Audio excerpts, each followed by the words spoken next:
रामचंद्र।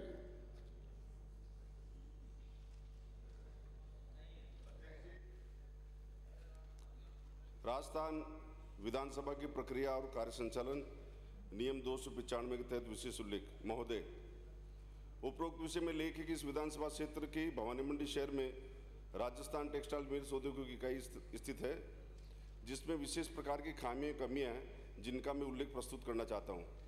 विधानसभा चुनाव एवं लोकसभा चुनाव वाले दिन मजदूरों को बंधुआ बनाकर प्रलोभन देकर वोट डालने के संवैधानिक अधिकार से वंचित रखा। क्योंकि विधानसभा चुनाव मैंने स्वयं ने लड़ा था, इसलिए कुछ विशेष प्रकार कर नहीं पाए, परंतु लोकसभा चुनाव में ये गड़बड़ी पुनः दोहराई गई।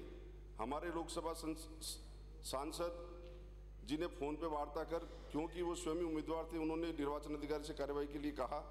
वहाँ कम से कम 3000 से अधिक मजदूर चुनाव वाले दिन कार्य करते पाए गए, जिन्हें 3:30 और 4 बजे के आसपास वहाँ से आज़ाद करवाया। ये तो आम नागरिक के संविधान अधिकार का हनन है, जिस पर चुनाव आयोग ने नोटिस देकर इतिशीर कर लिया। लेकिन वहाँ पर कार्यरत मजदूर को वहाँ के मैनेजमेंट में ये कहते हुए बसते नजर आए कि ये एमपी क्षेत्र के हैं। लेकिन इस औद्योगिक इकाई की स्थापना में लिखा है कि हम स्थानीय लोगों को मजदूरी पर रखेंगे, लेकिन मजदूर स्थानीय नौकर बाहरी लोगों को प्राथमिकता देना तथा हमारे क्षेत्र की उपेक्षा करना शामिल है, जिसमें स्थानीय लोग रोजगार के लिए मारे मारे फिरते हैं। ऐसे स्थानीय लोगों को मजदूरी पर रखने की जिम्मेदारी इस इकाई की है। चूँकि इस इकाई में यार्न का उत्पादन होता है, यहाँ अनेक प्रकार के घातक केमिकल प्रयोग में लिए जाते हैं, जिनके अपशिष्ट उस नाले के द्वारा बहाया जाता है, जिसमें शहर की पेयजल योजना में जाकर शामिल होता है। इससे पानी के जीव जंतु मर रहे हैं और झुंड के झुंड मछलियों के मरे हुए पाए गए हैं। आने वाले समय में इस पानी की पेयजल की आपूर्ति होनी है, जिससे शहर के लोगों को घातक बीमारी होने की आशंका है। इसी औद्योगिक इकाई में बिजली बनाने का जो संयंत्र लगा है कोयले पर आधारित है। चूँकि इस इकाई शहर के मध्य है तथा इनकी दोनों कॉलोनी इस इकाई के पास स्थित है, पूरे शहर पर इसकी राख से गला घोटने का कार्य हो रहा है, और इससे निकलने वाले घातक अपशिष्ट और राख से शहर में अनेक घातक बीमारियों की दस्तक शुरू हो गई है।